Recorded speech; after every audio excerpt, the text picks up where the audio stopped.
Good morning, everyone. So I am going to show you how to make a planter or a votive candle out of your homemade clay. So this is what your lump should look like. As you can see, it kind of looks like a solid form of mashed potatoes. Mine is still a little bit warm, but it's decent enough where I can start molding with it. So I'm just going to kind of knead it by putting the palms, the fatty part of my hand, through the clay and then pushing forward and then rolling and pushing it forward. So then that way my clay kind of becomes a little bit more of a nice solid form instead of just mashed potato chunks. So at this point, you can also start kind of pulling it apart, pushing it together, and then going back to my kneading as well. Again, it's still a little warm right now, and that's totally okay, but you can start to see it's still a bit powdery right now, but the more I work it and the more it cools, the more it will become more of a clay consistency. Now it is going to be a very soft clay, so don't be concerned about the fact that it's not going to be like a normal clay kind of consistency. We're working with what we got here, so don't fret. All right, so for time's sake, I am going to call this done. If I were at home with what you guys are doing, I would let this cool a little bit more. I would knead it a little bit more so that it's a little bit more stretchy, so you can kind of see it's getting there. But again, for time's sake, like that just ripped apart. Like I would work that a little bit more, but for time's sake, I'm gonna just go ahead and jump right into what we're doing. So if you looked at the directions on how to do either the mini planter or the votive candle, you'll see that they're pretty much the same except for how you decorate them and how you finish them off. So the first thing I'm going to do is I'm going to rip a decent sized chunk out of this, pretty much half of it, kind of ball it up into this kind of form. And notice I have the wax paper down, not only to protect the surface of my table that I'm working on, but I also want to make sure that it doesn't stick to my table as much. I would rather it stick to the wax paper for an easy cleanup. So now I'm going to go ahead and I'm just going to use my rolling pin to start flattening this baby out. And notice how I'm flipping it around. It's not keeping in just a solid circle form. I'm doing side to side, back and forth. I'm sorry, this is my makeshift camera setup is kind of a little bit in the way of my rolling pin, so I'm doing the best we can. Okay. So you want it to be about 1/4 of an inch thick, just to support the weight of itself and the base that it's going to be sitting on. So that's about what I've got going on here. So I'm going to flip this up and kind of show you thickness wise, that's what we should be working with. So try and keep it consistent all the way around. You can kind of see one spot got a little thinner there. But otherwise it should be fairly consistent as much as possible. Now the next thing I'm going to do, I'm going to grab myself a pencil and I'm just going to go ahead and mark, like drawing a little line, a rectangle. It's set in the piece to make it about 10 inches long. That's generally the rough size you want it to be for the planter that we're looking for, or the votive candle. You can make it longer, you can make it shorter, but I wouldn't make it any shorter than maybe like 8 inches just to manage it a little bit better. So I'm going to do about 2.5 inches long, it said, which is about that, and then just draw a straight line across. And then make it the same on this side. Now, if my line is a little crooked, again, I'm drawing with a pencil. I can always straighten it out a little bit, and it's clay, so it's very forgiving. And I can always kind of erase the line that I made if I made a mistake. All right, so I'm kind of happy. There we go. I'm happy with how that looks. So I'm going to go ahead now and take my butter knife. I'm just going to go ahead and cut this extra clay off. Oops.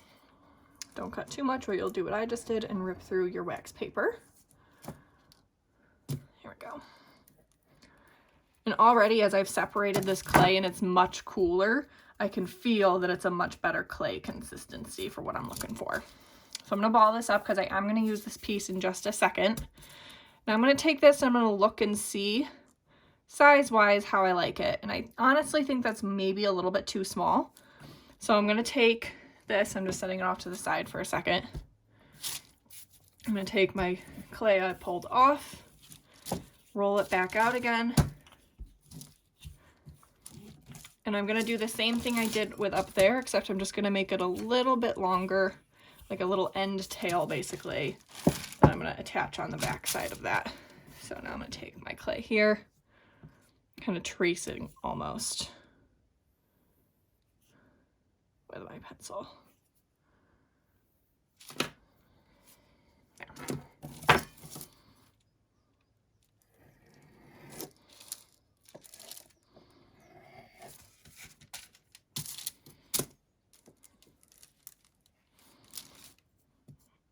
Okay, so now what I'm going to do with this piece, my wax paper is getting a little bit too damp right there, that's why it's ripping. So eventually what I'll do with this piece is I'm going to kind of attach it onto here. I'm just going to kind of squish with my finger and blend it as much as I can into those spots, which is going to be my seam. So I'm going to do it to this side, flip it over, do it to this side. I can even use my rolling pin gently in that seam to squish it out. But notice how it made it a little bit wider right there, so I'm going to kind of have to push just gently with my fingers to mold it back into that shape. There. And now I've got a little bit more of a longer piece. I'll smooth that out a little bit. See, I'm smoothing. I'm not really ever pressing when I'm doing this gentle smoothing. I'm just letting the rolling pin glide across that clay surface. Okay.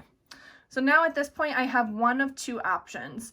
In the assignment, you can choose to create texture that is impressed and like stamped into the surface, or you can build it up and create like a raised relief. So things you can use to create stamps or other kitchen utensils. So this is like a slated spatula. I've got a holy slotted spoon here. You can also use other textures, like things you can find around your room, fabric, lace. If you have plants outside, like dried leaves, grass, anything like that can create some cool textures as well. I brought up a couple of these kitchen utensils because this is what I want to use. So I'm going to create an impression kind of just by pushing and rolling across my surface, and you can see this nice cool texture is created. Kind of reminds me almost of like a seashell. All right. And now I kind of want to do a little bit more to fill in like these weird gaps. So I'm going to take my slotted spoon. I'm just going to push and create some other cool textures. Now some of the clay may come off in the spoon or the slotted texture you got, and that's fine. That's just kind of the nature of what we're working with. Your clay as well, before you started molding it, you also could have had the choice to dye it with food coloring. If you want separate pieces of color, like if you want some red, some pink, some blue or green, you would have to take your ball of clay and kind of pre-divide that out first into separate bowls, then add your food coloring instead of just adding it to the whole lump and then you have one giant lump of red or blue. So just keep that in mind if you're using the food coloring as a way to dye your clay. Okay, so now I've got this settled and I'm pretty happy with the texture, so I'm going to set that aside and I'm going to make my base. So my base is going to require another chunk of clay, and notice this is a decent amount left over, so if you're making a relief texture you will have plenty of clay to do that and build it up with, and I will have pictures of that in the folder as well. All right, so I'm going to go ahead, same process, just start rolling out this clay until it is 1/4 of an inch thick, approximately. It's okay if you make your base a little bit thicker because you do want this to support the weight of your walls. So if your clay base is a little thicker, that's totally fine. So I'm going to go ahead, and it says about 3.5 inch base, which means the diameter should be 3.5 inches both directions. So you can use a ruler if you want for this and for measuring your walls. You really don't have to though. You can eyeball it. So 3.5, it's about this size. You can see it's not 100% perfect circle, so I can go ahead at this point and just finesse the outside perimeter so it's actually more of a circle shape.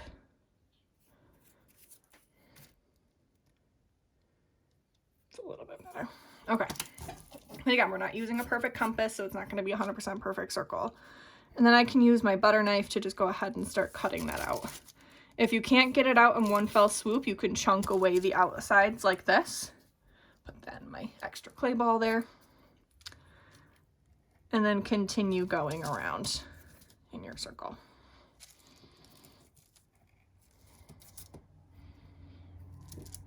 Okay, so some of these clay scraps we'll be using to create a coil snake to create the seam for the inside of our walls. So I'm going to go ahead now and set this guy up here.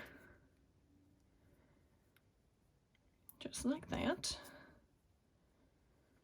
And it's okay if you get some cracks there. You can always use your coil snakes to help patch those up later.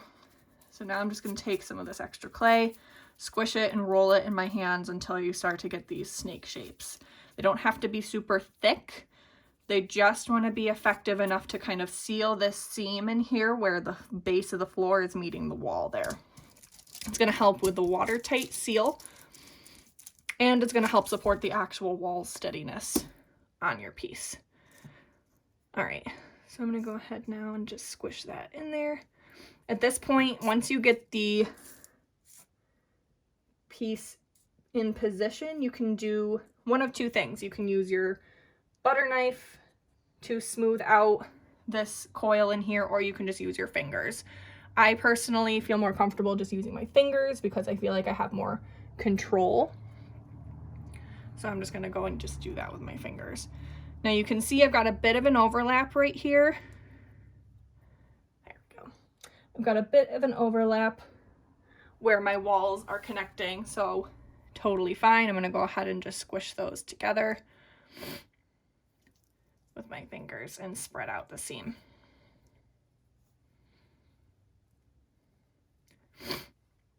You can see I'm just going to keep going and spreading out this clay. Again, it's not 100% perfect. We're literally making clay out of baking soda, cornstarch, and water. So if it doesn't mold specifically how you want, you have to kind of be a little bit more forgiving with it. Once it's dry, though, it should be pretty stable. And it should do exactly what you want it to do as far as function as a planter. Okay, so I'm going to take my other piece, just kind of squish it into place here. Now already this wall is a lot more sturdy because it's got that support from the inside. So I'm just going to continue building that seam, again, for support and watertight seals for once it's 100% dry. Now since this is a planter for this first one here, it's all right if there's a little bit of water seepage, because you never want to have a planter be like super watertight, because otherwise you can have issues with mold once there's soil and an actual planter in there. So you can poke some holes in the bottom. You can kind of let your seal be a little imperfect to allow some water to escape. The best kind of plants to put inside this planter, though, for the sake of water seal and what we're doing, is more like a succulent. So that way it can kind of hold the water for longer periods of time and be allowed to like not dry out too much in between waterings, because they can withstand and hold that water on purpose. All right, so I'm putting my last seal right here on the inside. And I'm not really going to pick this up to show you guys what it looks like on the sides. I will bring my camera down to show you, because it is pretty delicate right now. And as it dries, it will become sturdier, but I just want to make sure that it dries before I finesse and play with it too much as a physical thing. Okay. So this outside seam here, I'm going to place some clay coil around there as well, if I can get it to do so. If you can't get it to work how you want it to, like if I can't get this seam to stick how I want it to, totally fine. Once it's dry, I can always add a little bit of glue in there just to support that and keep it from breaking and falling apart. There. That's pretty dang good. Okay, so I've got my planter how I want it to go. I will play with the outside seam right around here as well, but for now, just again for time, I want to go ahead and show you how to create the holes for where you're actually going to be hanging it. So I'm going to be using a wooden skewer right here because it's easier for me to create a straight line when I poke it through here. But otherwise, if you don't have that, you can use toothpicks as well. You just got to be a little bit careful. So where I make my seam is not going to be directly at the tip here, but it's also not going to be in the middle of my piece here. I'm going to do maybe 1/4 of an inch to 1/2 inch down from the top of my planter. There, and I'm going to again keep them directly across from each other. I'm twisting this just to widen the hole a little bit because as it dries, kind of like normal clay, there will be some shrinkage, which is normal, but I want to account for that shrinkage to be able to make sure I can get my string, twine, yarn, whatever I use in there.